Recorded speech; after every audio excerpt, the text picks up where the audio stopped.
What's up, guys? It's James, and I know it's been a while, but I am back. I am so back, and we have a lot to discuss. The year has been flying by, and we're already in June. We're halfway through. There's been a ton of both online and IRL events, huge Edison events, all across the globe that there's a ton of data to pull from. And as we move into the NAWCQ, other countries' nationals as well, and the second half of the year, I thought it would be a really good chance to round up kind of what I see as the biggest changes over the past 6 months.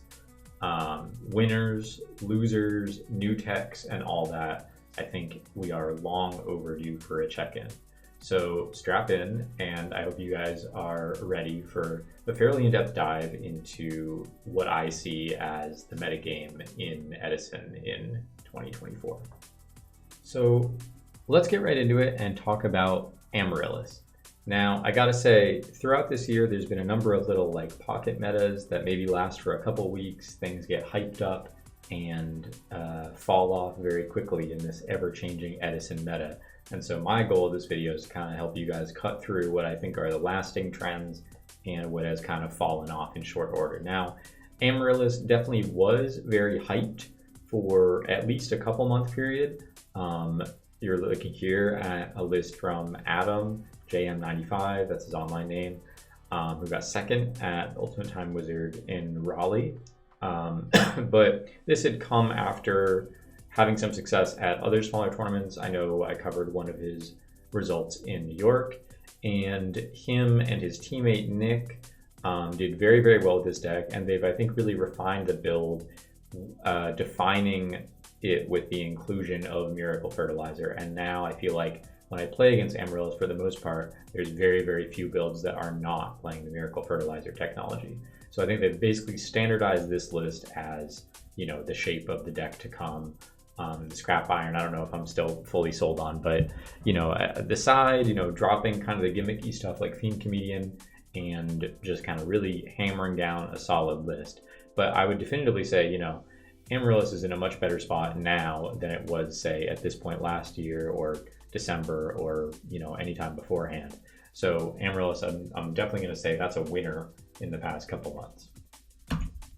Now, another winner, we got to talk about GB. Now, for years and years, right, everyone's hating on GB.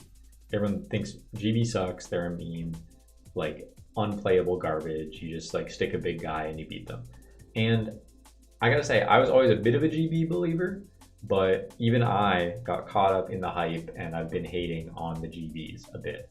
But luckily, this year, especially in the past couple months, there's been a lot of players that have decided to prove everybody wrong. And one of those is I believe his name's Paul, who got top 4 at the Ultimate Time Wizard event in Indianapolis just a couple weeks ago with this GB list. And in some ways, it's kind of standard. I mean, you have double red Yari, and a pretty robust trap lineup. Only one Prisma. He's maining some tech picks like a Reaper, Sangan, etc. But even if you look at Spiral's list that I covered on this channel, and it won, sort of was the first GB list to win a big major, you know, there have been some GB lists popping up here and there.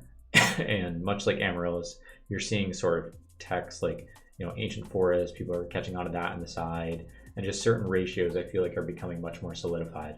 So GB is another deck that I would definitively say is a winner in 2024, just on the uptrend for sure, and it should not be underestimated. I mean, there's more and more of these guys popping up every day, like it or not. You can't just enter tournaments now and say, oh, I'm not going to play against GB. Now, our first loser is going to be Hero Beat. Now, I like Hero Beat. I'm still a fan of the DB Hero Beat list. I think it has a lot of potential still if you play it correctly. But I gotta say, Hero Beat has really not been performing. I don't think anyone can argue that. One list that I have seen do well is this one I have on the screen, top 8 in RBET for the user Sippy. And it's a much more stun-oriented build. Also has that funny Gemini Lancer guy. But yeah, the skill drains and you know, sided even more floods, mask restrict, etc. I think that list has been performing a little better than the traditional Diva Hero Beat, which has sort of had a hard time topping it all. But nonetheless, I mean, I do think that list is fairly strong still, but it would be remiss to say that Hero Beat has had a strong 2024. It's definitely been receiving a bit of a fall off. Although it did, I believe, top 3 at the Time Wizard in Raleigh. Still, Hero Beat, supposed to be one of the top 4 decks, man. Where are you? Now, a deck that has been performing and is really like kind of remarkably doing well is this Acha Flip. Now, the list I have on the screen is far from the most standard one. He's got a weird inclusion of spies and stuff like that, but I thought it was notable because top 2 at this tournament in Italy were both playing Machina. I have both lists here, and pretty similar lists. I mean, just Ryko, Hamster, Machina strategies. The lists themselves have some pretty major differences. But this list top 8 some Time Wizards, you know, they've just been doing really, really well overall. I think people see it as a pretty consistent answer to Blackwing and Vayu. And the lists, again, as I'm going to keep saying throughout this, are getting more tighter, more solidified. So I definitely think that this deck is making a very, very strong case for being a real meta contender. And if you don't like this sort of, I don't know, fast-paced, special summon, heavy OTK style of Vayu, you know, you're getting your Hamsters and Rykos here, but you have a little more control engine with Amaris and the +1s from the gear frame. But yeah, this deck is definitely real and really scary, and I would not be at all surprised to see it keep performing. I want to say I chose the name Acha Flip. There's Machina Turbo, whatever the hell you want to call it. Y'all know what deck I'm talking about. Don't come at me for that. Eventually we'll come up with a name. But yeah, this deck's been doing super well. And yeah, it kind of came out of nowhere. I mean, it was around at the end of last year, but I just think the degree of consistency that it puts up, and all these lists that I'm pulling from, you know, I also pay attention to a lot of smaller tournaments, case tournaments, PS5 tournaments happening in random places. And this deck, man, I'm telling you, people in all regions of the country are playing Acha Flip, and they're doing very well with it. So I'm definitely, it's on my radar, as if I'm going into a room, I don't know anybody there, I think someone's going to be playing this deck for sure. Now, next up, we're going to have a downtrend on the zombies. Sorry to say it. As much as I love the Ultimate Offering zombies, and Beast Mode himself has been performing pretty well with that deck in particular, including Scrap Iron Scarecrow, the most interesting zombie list recently to me is this Best Yu-Gi-Oh player NA. He's been tearing up the ladder, he's been doing well at a couple tournaments, and it's just hero zombies, but really optimized for kind of a OTK, big push based game plan. But all that is to say, there was a point in time that Frazier put out a funny video of me talking about what I thought the best decks in the format are, and I said Zombie and Vayu. Now you would have to pay me to say that I think Zombie is one of the best decks. You know, you lose Too Hard to Oppression, man, DDB, but definitely really still a solid and fun deck for sure. And I think if you're gonna bring zombies nowadays, this type of list with the heroes and just more of a OTK style is your best bet. It's the best place to be. And I think he's done a lot of work to refine the side as well. Those skill drains are super scary, and this deck can be a real threat as well. But you gotta say, zombies have not been performing. It's a downtrend from me. Now, this is kind of an oddball one I wanted to throw in, but I do find this list so unique. But there's a guy, Pudding, shout out to you, that has been doing well in a bunch of Frazier's smaller online tournaments. And this is, you know, a hybrid Christia Sworn Pure Fairy deck. It's playing the Shiny Angel, it's playing the Nova Summoners, and it's playing a Solar Recharge engine, but it's not trying to go for a JD. So it's kind of a cross between Chaos Fairies, but with a faster draw engine. There's also another list that I didn't include in this. That was a main deck Crow Chaos Fairy list. But, you know, I'm happy to see that people are experimenting with other versions of this, and it seems like those ones that are doing more experimentation are really the ones that are having success. I don't really see a lot of Pure Fairy topping, so I guess in some ways you could put that on the downtrend side as well. But I think that's kind of what it takes. Not standard Christia Sworn, not, you know, classic Pure Fairy, but somewhere in between is really where you want to be if you're playing Fairy in 2024. This list is super cool, and even though these are small tournaments, he's been like crushing multiple of them in a row I've seen. So it seems like the deck's working really well for him. Now, next up, we have this like weird Light Sworn resurgence, and I chose to put my Twilight list that I profiled a couple weeks ago as just an example. In that video, I believe I spoke on, I think this is the year of Light Sworn. Now, that was even almost a month and a half ago at this point, 2 months ago. So have I seen a huge upswing in Light Sworn? I've seen a big upswing in this deck, just playing ladder, and I know at least one or two has topped the RBT in LA recently. Shout out to Zaid. But you know, this deck got pretty popular and it's been seeing a lot of success. Even at my locals, people play it. But there were also, at the same time that I was playing this, there were a lot of Lightsworn decks being played in the Edison Format War League. I know winning some tournaments in Italy that were more pure Lightsworn. And I think really just showing that for a little while people just thought Christie Swarm was the far and away the best version. And I don't know if that's entirely true. I think the pure Lightsworn and Twilight decks are very, very strong. And just even that fairy deck I just showed, it's kind of just based around recharge being such an insane draw engine. So it wouldn't surprise me at all to see more Lightsworn stuff in the year to come as well, and they've definitely been on an uptrend. Now, Diva Hero I have here because where did Diva Hero go? Literally, where did Diva Hero go? I mean, I'm sure there is a list that top 16 something, that top 8 something.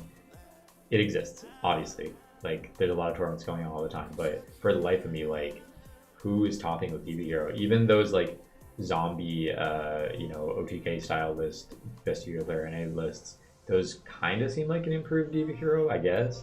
But I really haven't seen like classic Diva Hero top at all, which is crazy because at one point people were really thinking that it was one of the best decks in the format, but now nowhere to be found. Don't know. And so I have Vayu on here. It's no secret to anybody that Vayu is one of the strongest decks of the format. But at the same time, I do think builds are getting a lot tighter. You know, there's less experimentation happening kind of across the board, but not in a bad way. You know, I think it's just builds are getting very refined. People are learning how to play the matchups a lot better, which kind of segues into the second section of this video. But this is as good example as what I would consider, you know, standard value as any right now. This is Eric Shen from the Ultimate Time Wizard in Raleigh. And what especially I want to draw attention to is the side deck. You know, you're seeing the Dinos, you're seeing the Crows, the Minecon for the Mirror, the deck devs, triple Dust Tornado. I see that becoming a lot more standard as well. And you know, I've put in a lot of work making some of these decks, making some of these concepts as well. So it's been very interesting for me to see the development over time. And Vayu, as anyone would tell you, has just been crushing it this year. I know it won a couple of very big online tournaments as well. I know it won the Ultimate Time Wizard in Italy. You know, Vayu is just taking the format by storm, and I think you'd be hard pressed to say that Vayu is not at least top 2 in the format, but looking very, very similar to this type of list. There are definitely flex slots, but if you're playing Vayu, you know, definitely taking this as 38 out of your 40 cards or whatever is kind of the standard from this point moving forward. Now, we also, as I say that, had one of the craziest Vayu decks, a weird list top from Oscar, who runs the Team Legacy channel. Check that out if you haven't. But this was at the Indie Time Wizard that Fraser just won. And this was a really wonky list. So it's just to say that there still is, I guess, a lot of experimentation with Vayu. Virtually everybody else has just been playing lists pretty similar to the one I just had with Eric. But Oscar just decided to go a completely different route. Maybe you don't need the Kaises after all. Maybe it's just more flip oriented. I don't know. Jury's still out on this deck for me, but it definitely is interesting and shows that things aren't just trending towards complete stagnation. Now, last up, I kind of have Blackwing, and it's kind of weird to say because as you can see, I tossed in both the downtrend and the uptrend category. How can that be? Well, I'll explain. So Blackwing obviously is also one of the best decks in the format, and I would not disagree with that. I think anyone who plays a fair amount of Edison would have to give them the respect they deserve. At the same time, there's been kind of various waves of people saying Blackwing is like the best deck far and away, and I do not feel like it has really lived up to that claim at all. I think Vayu and even Hero Frog are really still performing at a pretty markedly higher rate than Blackwing. There are definitely tournaments that Blackwing have won. I believe EWCQ on the Format Library server, and as you're looking at on the screen, the RBTLA. Now, the other list that I'm thinking of that won the EWCQ, that was fairly standard, I believe, but this list within the past couple weeks has generated a lot of interest just because it's playing these 6 draw traps, the 3 Legacy of Yatagarasu and 3 Jar of Greed, just to help you really speed through your deck, and they also can represent a threat while they're set in their back row. Phil that I did a deck profile with also did well with 2 or 3 Legacy, I can't quite remember, in his Blackwing deck. And so Legacy proving to be quite strong. Even with the first video on the channel, you'll see a younger James Ark playing Legacy and Blackwing. But, you know, for lots of reasons, this card and I guess draw traps in general, with the inclusion of Jar Greed, are quite good. And while I personally wouldn't frame it as this is what Blackwings need to get back in the game or something like that, I do think that they add an interesting layer to this deck, and I would be curious to see if...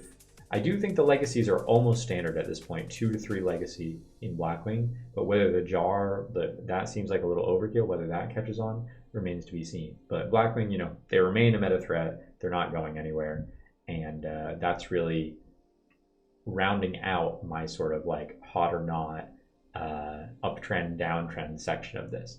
So now you may be wondering, where does that leave us? So first off, I don't want to spoil anyone's, you know, hopes and dreams, but I don't think it's a shock to say that Vayu, Blackwing, and Hero Frog are the top 3 decks in the format. They're not going anywhere. Before, I had maybe put Hero in that category. Hero fell off. Hero fell off. I don't want to say it, Hero fell off. But I think what is really interesting about the results that I just went over, as well as just my personal observations over the past couple months, is I think you're seeing a really defined tier 2. Now, Dragon Turbo just won a big tournament, I believe in RBT, and so Dragon Turbo is a very scary deck and a very difficult deck to play correctly, I think, but you know, you got to respect that. Christie's Sworn, I think, is still a top threat, still gives Frogs a really hard time, but I think what you're really seeing is a more defined tier 2 of these decks like Light Sworn, Machine Flip that's performing really well. Hero B, I'm reluctant to drop down even further, even though it hasn't gotten the best results. I still find it hard to believe that Hero B could sink that much lower. It's still a very solid deck. But you have these Ombulas, you have GB that I think previously people would have put much lower, and I think is every bit as worthy as being in contention with these other decks. And then the Diva Hero deck that, much like Hero B, I can't really imagine putting it too low, but it certainly has downtrended a bit. And I think it's just a case of within the first couple, you know, years really of playing the format, things seem very open. People are trying stuff out, and that's where really the top 3 decks, the top 4 or 5 decks, whatever, are getting defined. You know, it's very easy to see if you're seeing a bunch of tournaments, a bunch of top 8s. Oh, like 6 slots are being taken by some combination of Vayu, Blackwing, Frogs, whatever. That's not so unreasonable, 5 or 6 slots. But because those last 2 slots, there's all these other decks competing for them, you get like a much smaller sample size of data, I think.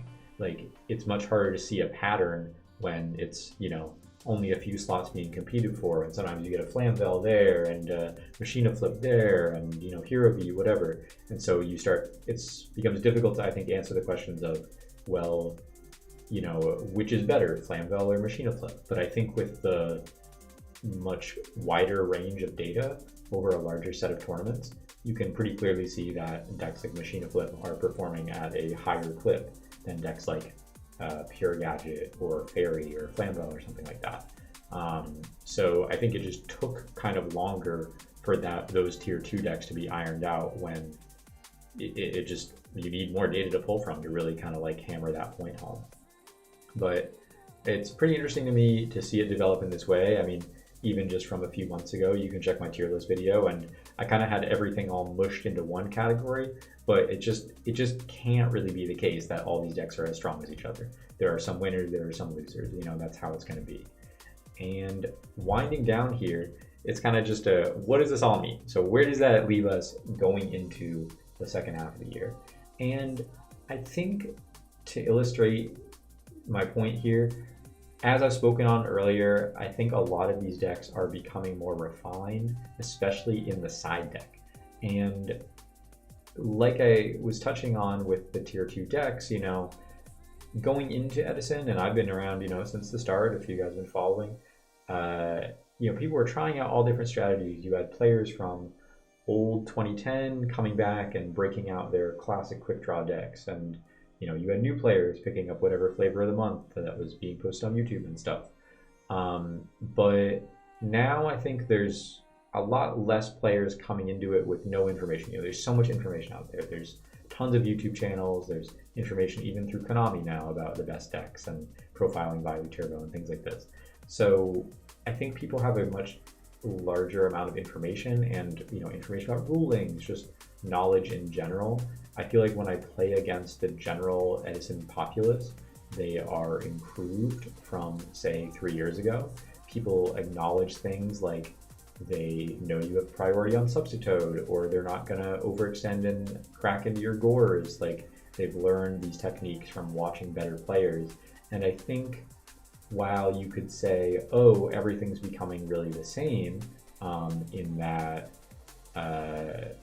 decks are becoming more similar, more refined, and there's so much less creativity or something like that. First of all, I just showed 6-7 different decks that have emerged in the last 6 months, and I think things are still definitely ripe for innovation. But also, first of all, more solved doesn't necessarily mean bad, nor does it mean that it's less skillful in some type of way. In fact, the predictability of especially people's side decks, you can't play around every side option in the card pool. It's just impossible. So with things being a little more defined, there's less chance of you being super caught off guard by some random thing that you honestly could never prepare for. And that sometimes takes the skill out of the game, I feel like, for me, when it's like, well, they just had this thing that I had no possible way of knowing they would have. So things being defined, I think, actually benefits the better player. And to give an example, like I talked about with Eric's deck list, since Mind Control has become so popular in the Value Mirror Match, it's led to some interesting situations post-board where if I have a flip effect, say I have a Raikou or a Hamster, and I also have something like a Value or a Necroguard or even a Card Trooper, I'll often do things like set the Value or the non-flip effect monster just to try to bait that Mind Control, even though I don't know for certain that they are siding it, but from my information, it seems like 99% of Value players are siding the Mind Control currently. And so if I know that's coming in, if I know for a fact, then I'm going to do things to try to bait it. And that just wasn't the case, 3 years or even 6 months ago. I don't think it was quite as ubiquitous across the board that everyone was siding Mindcon. And so that allows me to outplay someone that I think might be quick to slam their Mindcon. Now, if we get into a go control situation where people stop Mindconning the first sets, and I have to think a lot more, that's going to be a whole different evolution of the metagame, but we'll cross that bridge in 6 months when we get to it. And with that is my winners, losers, hot or not, buy, sell report halfway through 2024. I will be at the MAWCQ, and I will be enacting this knowledge to do the best I can, and I suggest you do the same, because it can be very easy to get left in the dust when it comes to the rapid development of Edison format. But I hope you guys enjoyed, and yes, we will have more videos soon. I know you guys are waiting patiently, but it's just life stuff, and we'll get there. We're gonna put out some bangers. So thanks everybody for watching. Subscribe, tap the bell, comment below what you think is left in store for 2024. Peace.